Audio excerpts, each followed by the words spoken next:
be sure to use code DALT10 to get 10% off advanced GG products. Thank you. In this video, we are going to be covering the 5 best Warlock builds to be using in episode Revenant for PvP. And overall, we have a lot of really strong builds. Warlock has a lot of versatility in its subclasses and builds that are actually really, really good. They do a lot of different things, and every single subclass I feel is viable in PvP, except for maybe Arc, and that's just due to the power creep of Prismatic coming in and kind of just taking its identity, but making it even better. So at the end of the day, it was really hard to narrow down a top 5, but I feel I overall covered some of the best builds that will cover every aspect of the game, whether it's 3v3 or 6v6. I feel like almost every single one of these builds is really going to excel in every single game mode, and they are all stupidly strong Warlock builds that will get the job done. Now, at the end of the day, this is my opinion for these builds, so do remember that in the comments. Just because your build doesn't make the list doesn't necessarily mean it is a bad build. There are a lot of really good Warlock builds. I just really had to narrow it down. Now, let's get into our first one. Build number 1 is our Prismatic Warlock. This is one of the strongest builds in the game right now due to its very powerful melee that comes from the Lightning Surge aspect. This makes it so whenever you slide, it will activate your charge melee. You will blink forward and you will lightning strike everybody who gets hit by this, and it is great for multi-kills. It's great for getting people around walls. It has some pretty insane tracking, and it is very, very strong. And because of Prismatic, we can use our Arc Needle melee, which means you're going to have 3 charges of this, and just like Strand Warlock, if you know how that works, Arc Needle will increase its cooldown the more charges you have. So if you can spare some and hold on to 1 or 2 charges, you can get this ability to go really, really fast, especially when you build in the higher strengths. And another great part about this melee is with our second aspect, Feed the Void, you're going to be able to get Devour anytime you get an ability killed. So anytime you fly in with your melee, you get somebody down, you get Devour, and anybody who's played even a little bit of Warlock knows how strong Devour is. Getting a kill gives you full health. Super, super strong, as well as Devour will give you Grenader energy back as well. In terms for our grenades, honestly, this is probably the weaker point of the Prismatic Warlock. None of the grenades are particularly fantastic. I would recommend either the Threadling Grenade or the Healing Grenade. Both of those are decently good. Healing, great for keeping some stain. Threadling Grenades are decent as well for flushing people out or just getting some a little bit extra damage. But overall, the grenades, unfortunately, are a little bit of a weaker part of the kit. In terms of our supers, I would recommend you use either Nova Bomb or Song of Flame. Nova Bomb, typically for Trials of Osiris type activities, is probably better because of the lower cooldown. Very easy to take somebody down. Song of Flame works great and can build craft very well into things with Swashbuckler or Channeling Junkie, but overall just makes it so you are super, super tanky and overall can just make some crazy plays. In terms of our fragments, we're going to start off with Facet of Dawn. This will make so whenever you fly in with your melee, you're going to get Radiant out of it, meaning you'll have a little extra damage whenever you go in there. So your shotgun or your hand cannon or whatever it may be can do a little extra damage to clean up anybody that you may have not gotten. Facet of Hope will pair onto that, making it so you can get your class ability just a little bit quicker whenever you're Radiant, making it so you can get more healing rifts or dives depending on what you prefer. Facet of Balance is up next. Rapidly defeating targets with light abilities will give you melee energy. Rapidly defeating targets with dark energy will give you grenade energy. Well, light energy is your melee, so whenever you get a couple kills with your melee, it will give you some more light energy back. And also, if you pair light based weapons with it, you know, Solar, Void, whatever it may be primary, if you get multi or triple kills, this will help give you even more melee energy. Then we'll also have Facet of Protection, which will give you damage resistance when 3 or more enemies are around. With your melee, you're going to be flying in a lot to 2 or 3 enemies trying to get multi-kills. This can sometimes help you stay alive just that bit more. Plus, it will give plus 10 to your strength, which you're really going to want to be building into, which we'll get into in a little bit. Lastly, we'll have Facet of Purpose, which picking up an Orb of Power will grant you Amplified, Restoration, Frost Armor, Woven Mail, or an Overshield based on your super. So with the supers I recommend, you're either going to get an Overshield or Restoration, which is very, very strong, especially when you will be able to generate orbs for your melee, which we'll get into later. But overall, this is just a very aggressive, fun Warlock build that when you learn how to use the melee correctly is stupidly strong for movement as well as taking people out. Because this is a Prismatic class, obviously you get access to the Prismatic class item. Now in the first column, I would recommend either Ophidian Aspects or Necrotic Grips. Ophidian Aspects are great for your weapons. Obviously when you fly in, being able to hit somebody with your melee, you'll be able to whip out your shoddy or whatever it may be really quickly. But Necrotic Grips also poison people, making it so whenever you fly in with that melee, you're going to hit them with Jolt from the melee as well as poison, helping you just secure even more kills and just spreads poison everywhere when you fly in. It's super, super strong. I think in the second column, you either go Syntheseps, which will make it so you can one-shot people with your Lightning Surge, or you go with Harmony, which makes it so you can get a little bit more super energy to make it so you can get your supers just that much faster. In terms of non-exotic class items, I think Transversum Steps or just base Ophidian Aspects work great for this. In terms of armor mods, for the helmet, I recommend you go with at least one hands-on to get that extra super energy from your melee kills, and then go for targetings for your weapons. For the gloves, I would recommend having at least one heavy-handed, so every single time you take somebody out with your melee, they will drop an orb, which will in turn give you an overshield or restoration along with your devour to just buff you up even more. Then go with a reload for your primary, then fastball for your grenade. Then for your chest piece, just run unflinchings for your primary, and then if you are running a sniper, you can run an unflinching for that as well. And then for your boots, I would have a holster for your special weapon, better already in recuperation. Then lastly, for your class item, I would build into an Reaper and 2 outreaches. Now this build overall is just super strong, especially if you play into it correctly and just know how to use your melee. A lot of times what's best is if you see a crowd of people, you can fly into them, but a lot of times if you're using it in 1v1, if you get somebody weak when they go around a corner, you just fly at them with your melee and you take them out.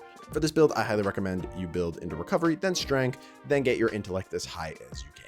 Next build is for our support players out there. You are going to be playing some Dawnblade, and we'll talk about the exotic first because that's probably the most important thing. You are going to be using Speaker's Sight. This is an exotic that will turn your healing grenade into a healing turret that will send out these little healing orbs that will heal your allies. And this is super strong for a support play, as well as great for yourself to heal you, giving each of your teammates restoration ×2 with our first aspect, Touch of Flame, every single time it tags somebody, which is very strong for sustain and helping your team, especially if you're all playing into your primaries. Then our second aspect we're going to be running, it's a little bit of a user's choice. You can use either Icarus Dash or Hellion. I think Hellion really builds into the build a little bit better, which we'll get into in a second, but Icarus Dash is great for movement capabilities, and a lot of people don't like playing solar without it, so I understand if you want to run that. But overall, it just really depends on the playstyle and how you feel. For our fragments, we're going to be running Ember of Ashes first, which makes it so our Scorch stacks are a little bit more. So from your melee and your Hellion, you'll just burn people a little bit more. Then the biggest one that you're going to be running is Ember of Benevolence. This makes it so whenever you apply Restoration or Radiant to anybody, it will increase your regeneration cooldowns of all your abilities by an insane amount. And I mean actually insane. This makes it so you can pretty much loop your abilities non-stop, given you constantly keep healing people with your Phoenix Dive or your Grenade. It's insane. Even if you just watch the gameplay in the background, just see how fast you can get your abilities. You can just keep spamming your healing non-stop, given you keep healing people. Then Ember of Searing will make it so whenever you scorch somebody, it will give you your class energy back. So essentially the loop here with Hellion is you're gonna pop your Phoenix Dive on somebody, that cures them, making it so you can get your abilities back faster from Benevolence. Then your Hellion is gonna shoot at somebody, scorching them, making it so you get your class ability back faster. Then when you get your class ability back super quickly, it means you can dive on somebody and then cure them again to proc your Benevolence. And then all while this is happening, you also have your grenade down that's healing it, making it so you can have pretty much Benevolence up almost non-stop, making it so you'll always have your grenade and your class ability non-stop. Also, you have your melee in there, which you can throw at people to scorch them, which will also proc this, making it so you can get your class ability even more. Just making it so it's just a whole loop of just throwing out your abilities, healing your teammates, burning the enemies, and just keep rinse and repeating over and over and over again. As long as you don't die that much, you're almost always going to have your abilities. Then lastly, Ember of Solace will make it so your restorations just last even longer. This is a no-brainer. You're going to be healing so much, might as well have it last as long as you can. In terms of super, I think Well is still probably the best one, because Well will help heal your teammates, proccing Benevolence, but it also has a really low cooldown, and given you put it behind a wall and you kind of jiggle peek with it, it's still really good. And it's great for round-based game modes such as Trials still, because you can still secure that zone.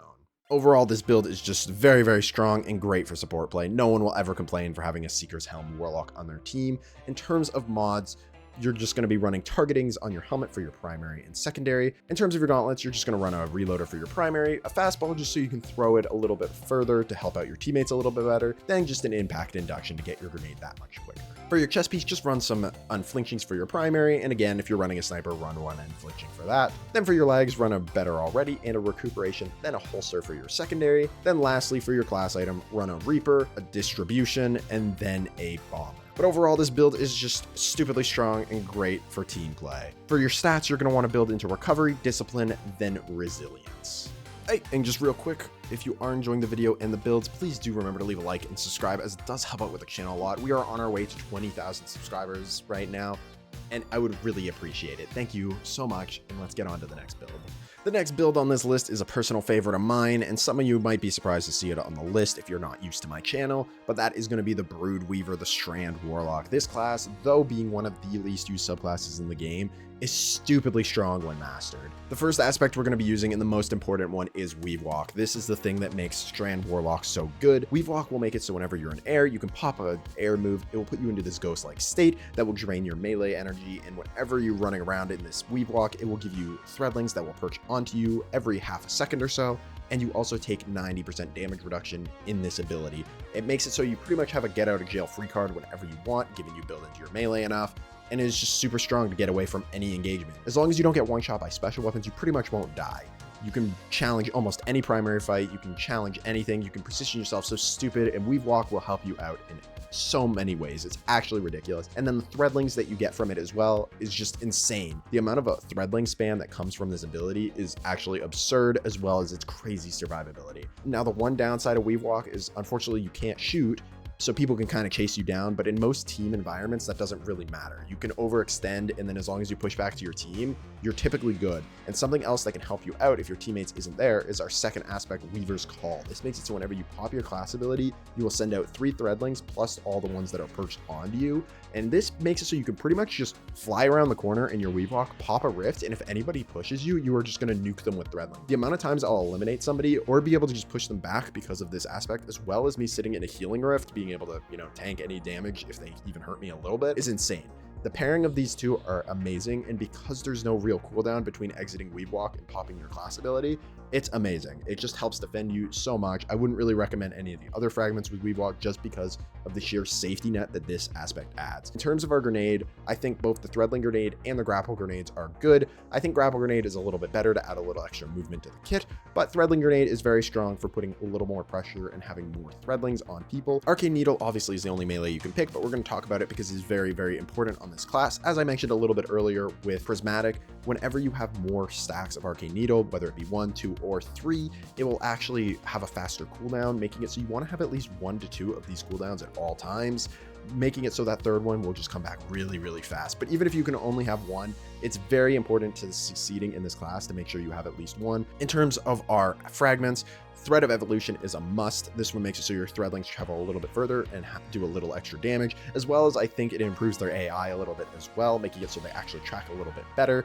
And overall, it is mandatory with how many threadlings you're going to be sending at people. Next one is Thread of Generations. This will make it so whenever you damage somebody, you will get some grenade energy back. Very, very good for getting your threadling grenade or your grapple back, depending on what you're looking for. Then next up, for our third fragment, it is Thread of Ascent. This will make it so whenever you use your grenade, it will reload your weapon, as well as give you a bonus to airborne effectiveness and handling. Just overall very nice to get those buffs, and the reload is just great whenever you got to run and gun. Then for the last fragment, it's a little bit of a user's pick. I personally like to have Thread of Binding to have give a little extra lethality to my super, as well as it gives that plus 10 to resilience, but you can also use Thread of Warding to make it so you can get Woven Mail anytime you step on an orb, or even Thread of Rebirth is great if you are using a Strand weapon.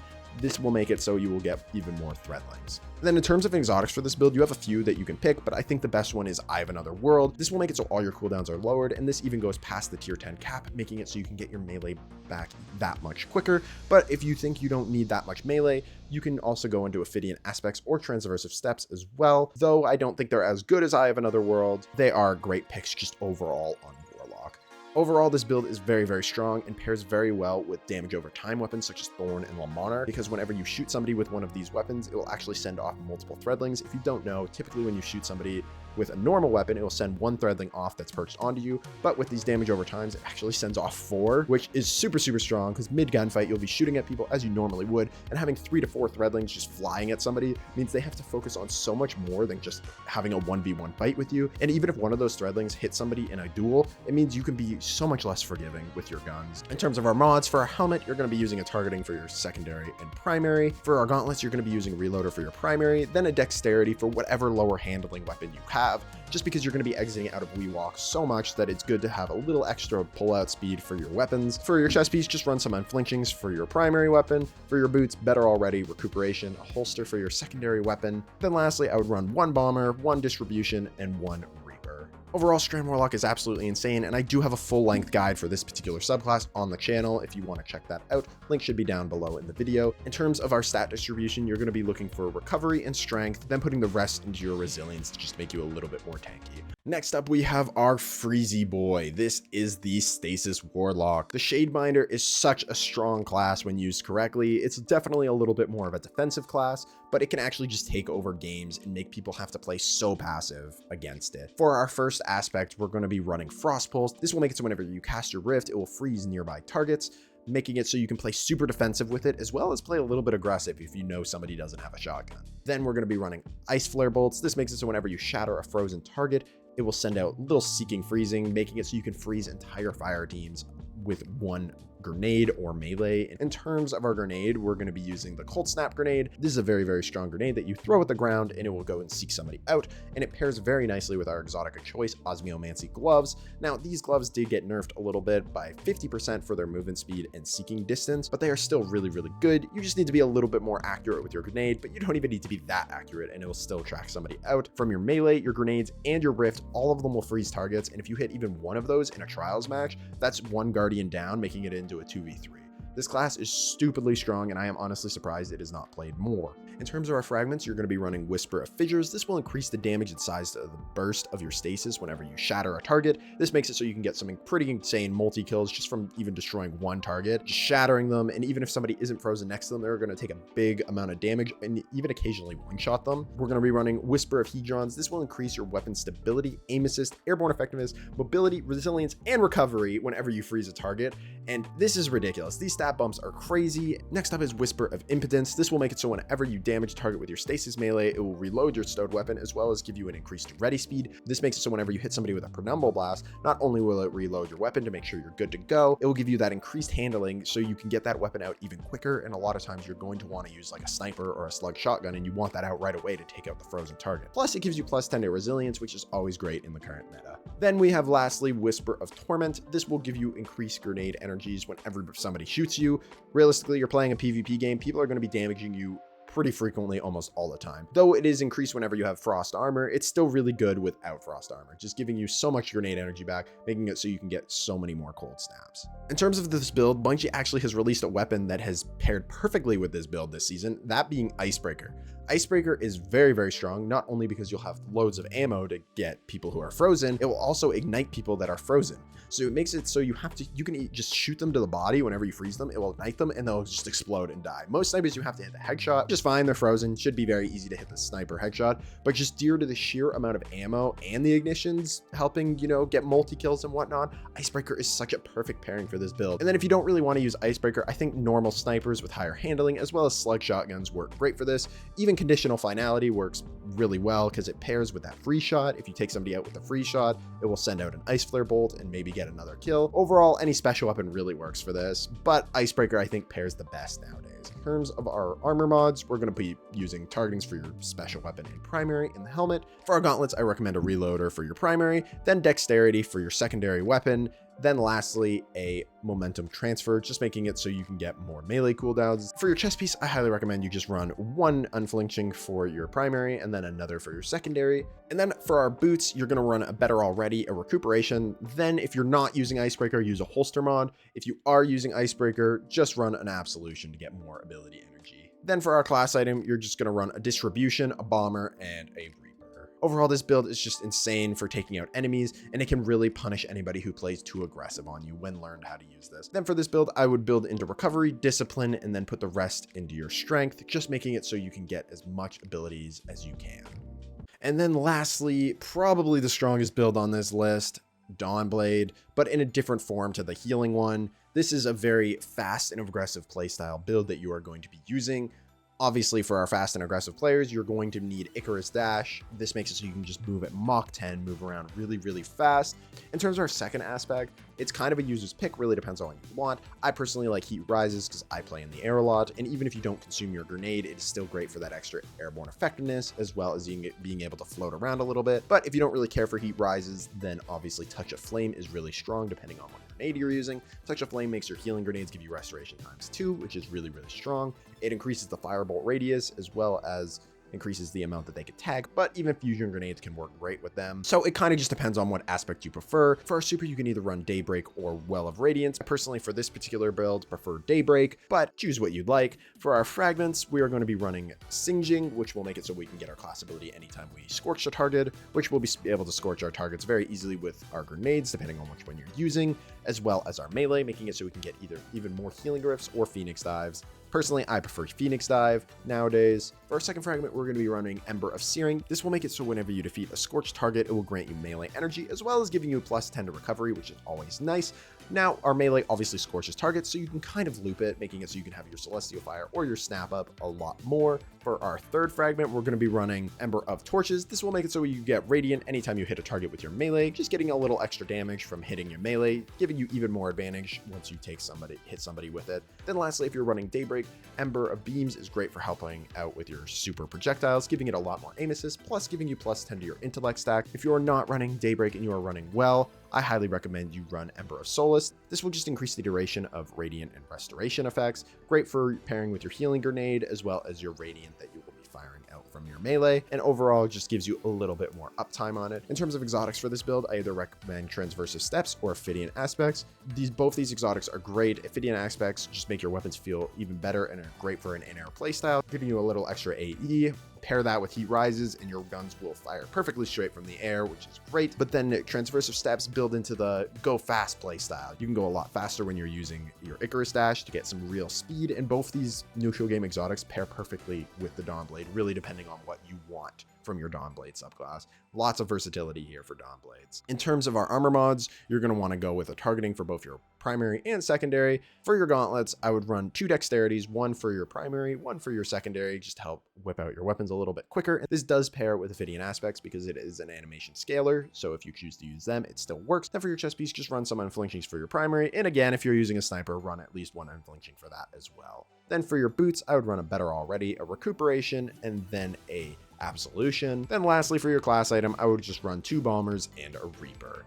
This subclass probably has the highest skill ceiling because there's just so many different ways you can play it, as well as use it in so many defensive or aggressive play styles, as well as floating around. It probably has the most versatility as well, and that is why it is one of the most popular and one of the strongest classes in the entire game. In terms of stats, I would build into Recovery, Discipline, then go into your Intellect. And that is it. That is my top 5 Warlock builds. Let me know down in the comments how you feel about it. I'm sure I missed some that you think are really, really good, but overall, I feel like this is the most versatile group of Warlock builds that will help you in every aspect of the game, whether it's 6v6 or 3v3 game modes. And if I did miss any particular build that you feel are better than some of these builds, put them down in the comments. Let me know, as well as letting the community know other builds that they can choose. Again, it is just 5 builds. And if you do enjoy this video, you might enjoy these other videos that should be on the screen now. Thank you so much, and you guys have a good rest of your day.